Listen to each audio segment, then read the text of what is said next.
আইসিটির চতুর্থ অধ্যায়ে তোমাকে ভালো করতে হলে যে বিষয়গুলো পড়তে হবে তা আজকের এই ভিডিওতে আলোচনা করব। প্রথমেই ওয়েব ডিজাইন পরিচিত এবং এইচটিএমএল যেহেতু তো ওয়েবের বিভিন্ন টুকটাক বিষয়গুলো তোমাকে পড়তে হবে, যেমন বিভিন্ন পূর্ণরূপ আছে, সংক্ষিপ্ত রূপ আকারে যেগুলো দেওয়া আছে এগুলো তুমি ভালো করে রিডিং পড়ে নেবা। ধরো যে ইউআরএল কি, ডাব্লিউডাব্লিউ কি, পিডিএফ কি বা এফটিপি কি, এই পূর্ণরূপগুলো ভালো করে পড়বা। এইগুলো প্রথম আলোচনা আছে, এগুলো পড়ে নিবা। তারপরে ওয়েব পেজের উপাদানটা, এটা স্টার 3 স্টার ওয়েব পেজে কী কী উপাদান থাকে, যেমন টেক্সট থাকে, অডিও ভিডিও, তারপরে অ্যানিমেশন থাকে, এইগুলো ভালো করে পড়ে নেবা। তারপরে আরেকটা ইম্পর্টেন্ট টপিক হচ্ছে আইপি অ্যাড্রেস। আইপি অ্যাড্রেসটার দুটো ভার্সন আছে, একটা হচ্ছে IPv4 আর একটা IPv6। IPv4-এর মাধ্যমে 32 বিট জায়গা তুমি স্টোর করতে পারো, আর IPv6-এর মাধ্যমে 128। এটা তোমাকে মনে রাখতে হবে। তারপরে ইউআরএল চলে যাবা। ইউআরএলটা খুব গুরুত্বপূর্ণ সহকারে পড়বা, এবং ইউআরএলের যে বিভিন্ন অংশের নাম আছে এটা তোমাকে ভালো করে পড়ে নিতে হবে। বইয়ে দেখবা সুন্দর করে প্রথমে আছে প্রোটোকল আছে, তারপরে হচ্ছে সার্ভার নেম বা ডোমেইন নেম আছে, ডিরেক্টরি পাথ আছে, বা টপ লেভেল বিষয়টা কি সেটা একটু পড়ে নেবা। পরে হচ্ছে টপ লেভেল ডোমেইনের যে নামগুলো থাকে, যেমন .com কমার্শিয়াল বা গভর্নমেন্ট, .gov অথবা .edu বা শিক্ষা প্রতিষ্ঠান যেটা বোঝায়, এইগুলো তোমাকে ভালো করে পড়তে হবে। তারপরে যদি বলি ওয়েবসাইটের প্রকারভেদটা তুমি পড়বা। প্রকারভেদের পার্থক্যটা ভালো করে পড়বা, তাহলে তোমার সিকিউতে অ্যান্সার করার সম্ভাবনা বেশি থাকবে। এবং এখান থেকে তুমি কোন কোন ল্যাঙ্গুয়েজ দ্বারা কোনটা তৈরি এটা তুমি পড়বা। যেমন ডাইনামিক ওয়েবসাইট হলো অবশ্যই সেটা হচ্ছে পিএইচপি, জেএসপি অথবা এএসপি দ্বারা তৈরি করা হয়। আর যদি স্ট্যাটিক হয় তাহলে সেটা হচ্ছে এইচটিএমএল অথবা সিএসএস দ্বারা ব্যবহার করা হয়। এটুকু তুমি ক্লিয়ার করে পড়বা। পরে হচ্ছে ওয়েবসাইটের কাঠামো পড়বা। কাঠামোতে যে 3টা বৈশিষ্ট্য ছিল সেটা পড়বা। তারপরে এইবার যদি আসি যে এইচটিএমএলের মধ্যে থেকে, প্রথমে এইচটিএমএল জনক, টিম বার্নার্স-লি, আবার এইচটিএমএল এক্সটেনশন .html অথবা .htm, এই দুটো এক্সটেনশন পড়বা। এরপরে যদি বিশদভাবে তোমাকে পড়ার জন্য যেটা গুরুত্বপূর্ণ দিতে হবে সেটা হচ্ছে এইচটিএমএলে যে ট্যাগ আছে, এই ট্যাগগুলো খুবই ইম্পর্টেন্ট। যেমন 2 ধরনের ট্যাগ আছে, একটা হচ্ছে এমটি ট্যাগ আর একটা হচ্ছে তোমার ধারক ট্যাগ।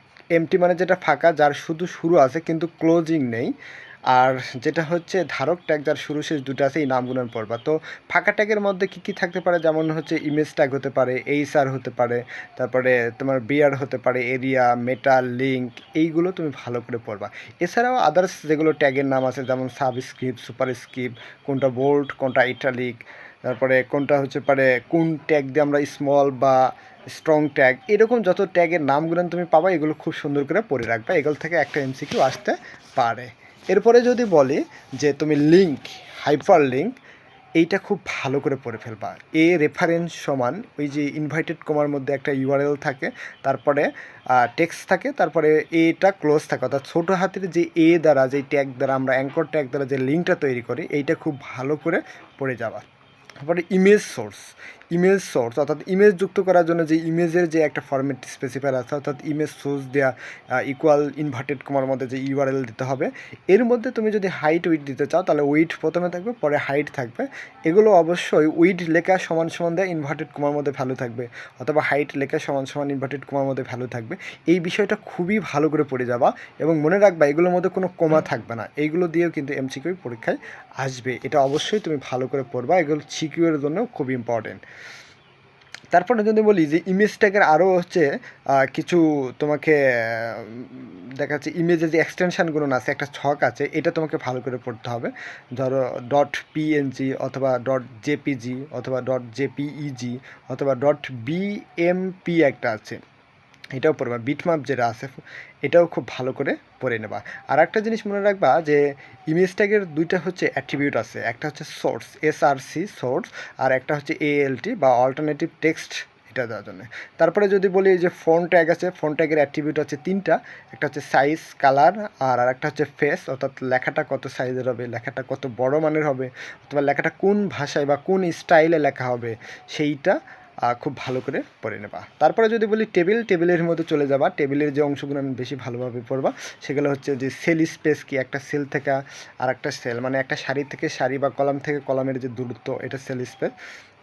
আর সেল প্যাডিং বলতে ওই যে লেখার ভিতরে কতটুকু আমি স্পেস দিতে চাচ্ছি, অর্থাৎ সারি থেকে লেখাটাকে কত ফাঁকে রাখতে চাচ্ছি, এটা হচ্ছে সেল প্যাডিং। এটা ভালো করে পড়বা।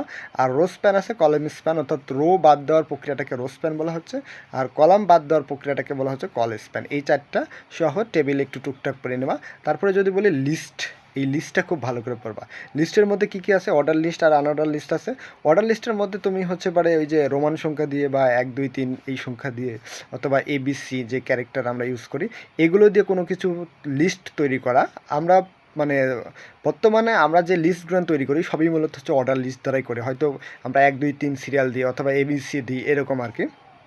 আর আনঅর্ডার লিস্টটা কি, যেগুলো সাংকেতিক চিহ্ন, যেমন হচ্ছে বর্গ চিহ্ন অথবা বৃত্ত চিহ্ন বা একটা বুলেট পয়েন্ট এরকম আর কি, এগুলো দিয়ে তোমার হচ্ছে আনঅর্ডার লিস্ট, এগুলো আর কি ভালো করে পড়ে ফেলবা।